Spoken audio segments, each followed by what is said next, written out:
Exoplanet hunters have found thousands of planets, most orbiting close to their host stars, but relatively few alien worlds have been detected that float freely through the galaxy as so-called rogue planets, not bound to any star. Many astronomers believe that these planets are more common than we know, but that our planet-finding techniques haven't been up to the task of locating them. Most exoplanets discovered to date were found because they produce slight dips in the observed light of their host stars as they pass across the star's disk from our viewpoint. These events are called transits. NASA's Nancy Grace Roman Space Telescope will conduct a survey to discover many more exoplanets using powerful techniques available to a wide-field telescope. The stars in our Milky Way galaxy move, and chance alignments can help us find rogue planets. When a free-floating planet aligns precisely with a distant star, this can cause the star to brighten.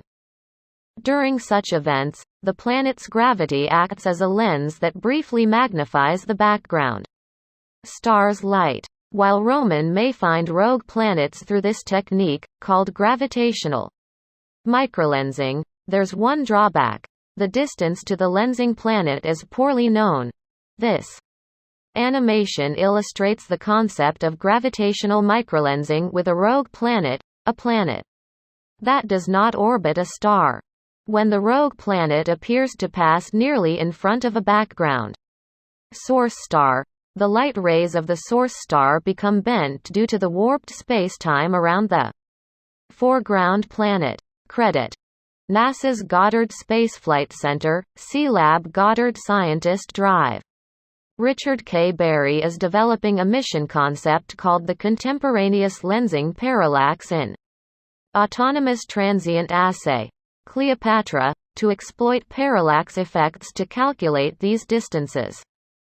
Parallax is the apparent shift in the position of a foreground object as seen by observers in slightly different locations. Our brains exploit the slightly different views of our eyes so we can see depth as well. Astronomers in the 19th century first established the distances to nearby stars.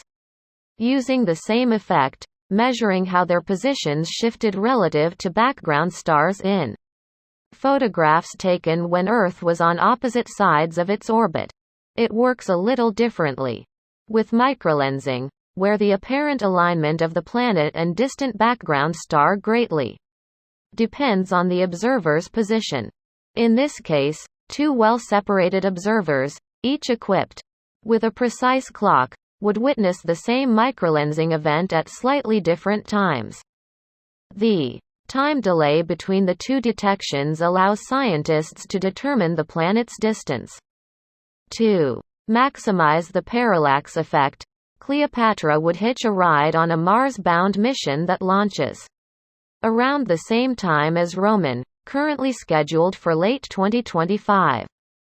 That would place it in its own orbit around the Sun that would achieve a sufficient distance from Earth to effectively measure the microlensing parallax signal and fill in this missing information.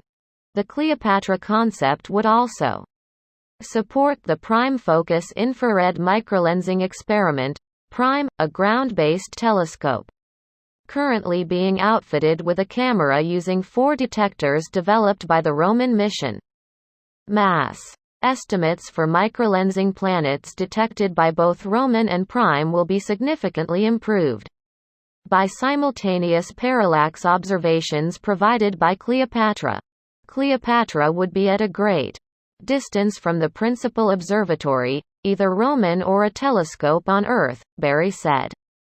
The parallax signal should then permit us to calculate quite precise masses for these objects, thereby increasing scientific return. Stella E. Shatani Silva, a research assistant at Goddard and PhD student at the Catholic University of America in Washington, said understanding these free-floating planets will help fill in some of the gaps in our knowledge of how planets form. We want to find multiple free-floating planets and try to obtain information about their masses, so we can understand what is common or not common at all, Ishitani Silva said.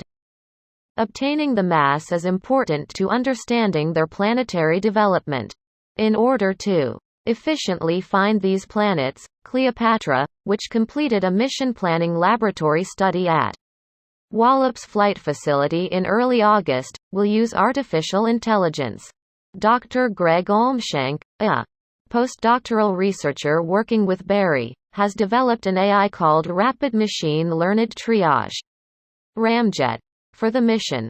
I work with certain kinds of artificial intelligence called neural networks, Olmshank said. It's a type of artificial intelligence that will learn through examples. So, you give it a bunch of examples of the thing you want to find, and the thing you want it to filter out, and then it will learn how to recognize patterns in that data to try to find the things that you want to keep and the things you want to throw away. Eventually, the AI learns what it needs to identify and will only send back important information. In filtering this information, Ramjet will help Cleopatra overcome an extremely limited data transmission rate.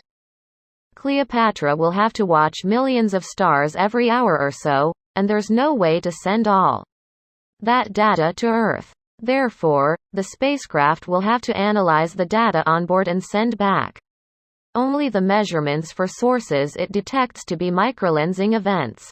Cleopatra will permit us to estimate many high-precision masses for new planets detected by Roman and Prime, Barry said. And it may allow us to capture or estimate the actual mass of a free-floating planet for the first time, never been done before.